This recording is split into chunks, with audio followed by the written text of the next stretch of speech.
દુનિયાભરની ઘણી ખૂબસૂરત ગુફાઓ જોઈ હશે, પરંતુ ગુજરાતની આ ગુફા જોઈ છે કે નહીં?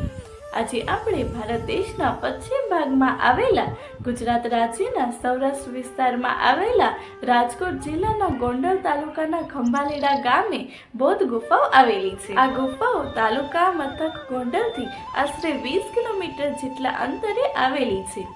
જાણીતા પુરાતત્વ શાસ્ત્રી પી પંડ્યાએ આ બૌદ્ધ ગુફાઓની શોધ ઈસવીસન 1958માં ખંભાલેડાના પાદરમાં આવેલી ટેકરીઓમાં કરી હતી। હાલમાં તેની દેખરેખ ગુજરાત સરકારનું પુરાતત્વ ખાતું કરે છે।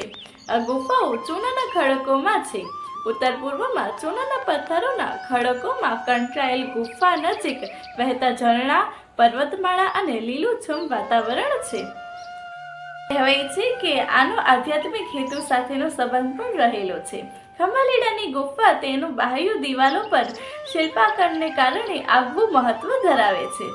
ચૂનાના ખડકોમાં કંટાયેલ ગુફાની કલાગીરી પણ જોવા મળે છે। ગુફા સમૂહની દક્ષિણ તરફ ગુફા તેમજ પૂર્વાભિમુખ 3 ગુફાઓ પૈકી પ્રથમ અને ત્રીજી ગુફા વિહાર માટેની છે, ત્યારે મધ્યની ગુફા ચૈત્યગૃહ છે। વિહાર માટેની ગુફાઓ અંદરથી સાદી છે। ચૈત્યગૃહવાળી ગુફાની પાછળની દિવાલ અર્ધવર્તુળાકાર છે, જેના ઉપરની ખડકમાંથી કંટાયેલ સ્વતંત્ર સ્તૂપ છે। વર્તમાન સ્વરૂપમાં સ્તૂપ પર કોઈ અલંકરણ જોવા મળતું નથી।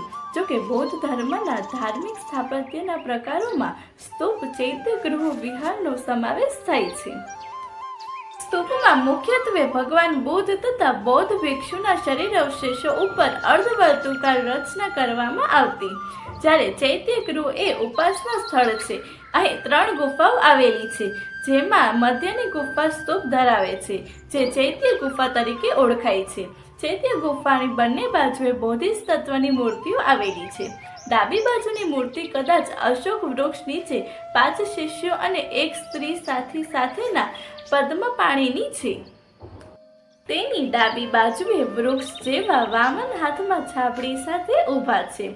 જમણી બાજુની મૂર્તિ વજપાણીની છે, જે પણ અશોક જેવા વૃક્ષની નીચે ઉભેલા શિષ્યો સાથેની છે।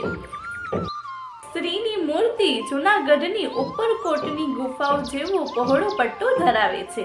તે કુષાણ ક્ષત્રપના છેલ્લા સમયગાળા જેવી છે, તેમજ અન્ય મૂર્તિઓ પાછલા આંધ્ર પ્રકારની છે।